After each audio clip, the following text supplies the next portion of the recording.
किसी ज़माने में एक बड़े और भव्य महल के बारे में दूर दूर तक चर्चा थी। उस महल का नाम था सूर्यगढ़ महल, जो अपने विशाल गुंबदों, सुंदर वास्तुकला और रहस्यमयी वातावरण के लिए मशहूर था। महल के चारों ओर घने जंगल और सुनसान इलाका था, जो उसे और भी डरावना बना देता था। लेकिन इस महल के साथ एक भयानक रहस्य जुड़ा हुआ था, जिसे सुनकर किसी की भी रूह कांप जाती। सूर्यगढ़ महल का निर्माण 17वीं शताब्दी में राजा वीरेंद्र प्रताप ने कराया था। राजा वीरेंद्र प्रताप एक बहादुर योद्धा थे, लेकिन उनका स्वभाव क्रूर और तानाशाही था। राजा ने इस महल को अपनी रानी के लिए बनवाया था, जो अप्रतिम की धनी थी।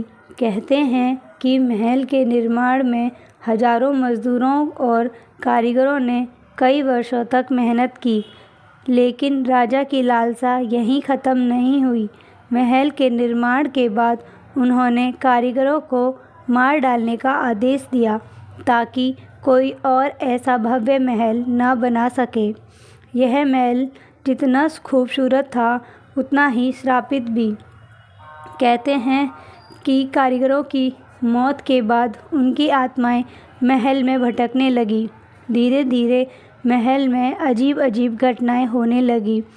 रात को चीखने चिल्लाने की आवाज़ें सुनाई देती, परछाइयाँ दिखाई देती और चीज़ें अपने आप हिलने लगती। कई सालों तक राजा और रानी महल में सुखी जीवन व्यतीत करते रहे, लेकिन एक रात कुछ ऐसा हुआ जिसने महल को हमेशा के लिए बदल दिया। कहते हैं कि रानी को महल की एक गुप्त सुरंग के बारे में पता चल गया, जहां राजा ने अपने खजाने और अपने काले जादू के सामान को छिपा कर रखा था। रानी ने जब उस सुरंग में कदम रखा, तो उन्होंने वहां कुछ ऐसा देखा जो उनकी मौत का कारण बन गया। लोगों का कहना है कि उस रात रानी के चीखने की आवाज़ पूरे महल में गूंज रही थी। अगली सुबह जब सेवक वहां पहुंचे, तो रानी का शरीर महल के बगीचे में पड़ा मिला। उनके चेहरे पर डर का ऐसा भाव था, मानो उन्होंने मौत को अपनी आँखों से देखा हो। रानी की मौत के बाद महल में अजीब घटनाएं बढ़ने लगी। राजा वीरेंद्र प्रताप ने इसे महज वहम समझकर अनदेखा किया, लेकिन कुछ महीनों बाद राजा भी अचानक लापता हो गए। उन्हें कभी देखा नहीं गया। सदियों बाद सूर्यगढ़ महल वीरान हो गया। लोग इसे भूतिया महल कहने लगे। गांव वाले महल के पास जाने से डरते थे।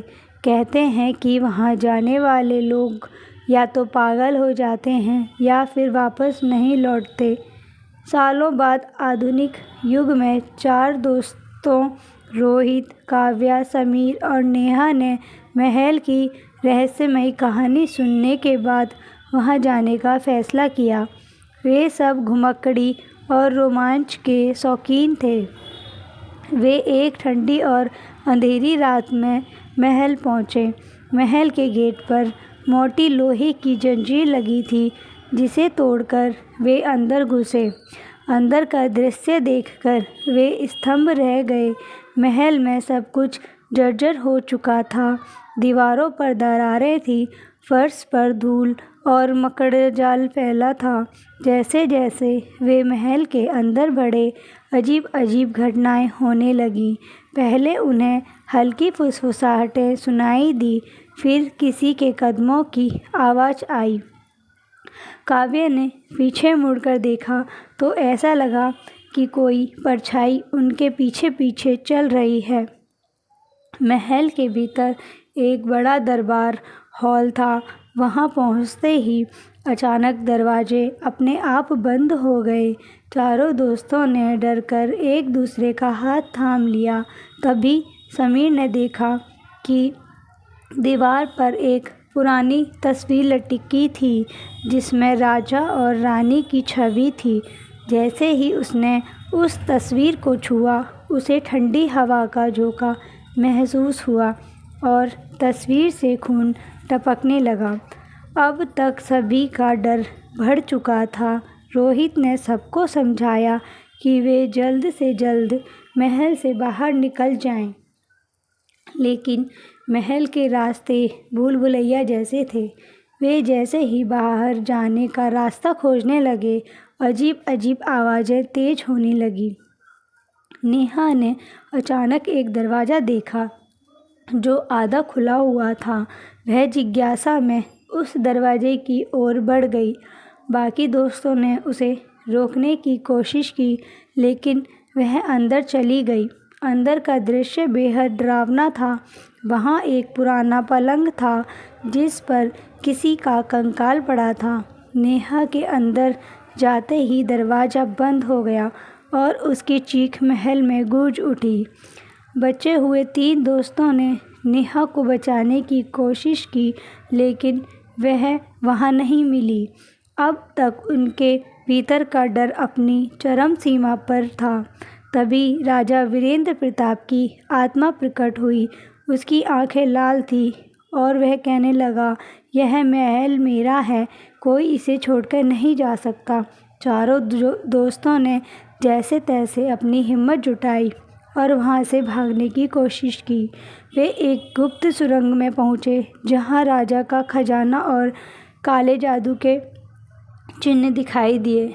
उनकी हरकतों से महल की आत्माएं जाग चुकी थी। परछाइयों ने उन्हें घेर लिया, लेकिन रोहित ने अपनी समझदारी से एक पुराना दिया जलाया जो वहाँ रखा था।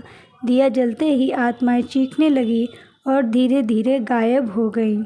लेकिन उनकी कहानी यहीं ख़त्म नहीं हुई। जब वे महल से बाहर निकले तो उन्होंने देखा कि महल फिर से वैसा ही चमक रहा है जैसा वह पहले था। अब तक उन्हें समझ आ चुका था कि यह महल एक श्राप से बंधा हुआ है। महल से बाहर निकलने के बाद दोस्तों ने प्रण लिया कि वे कभी किसी श्रापित जगह पर नहीं जाएंगे। हालांकि वे जिंदा बच गए, लेकिन नेहा को वो कभी नहीं ढूंढ सके। आज भी सूर्यगढ़ महल एक रहस्य बना हुआ है।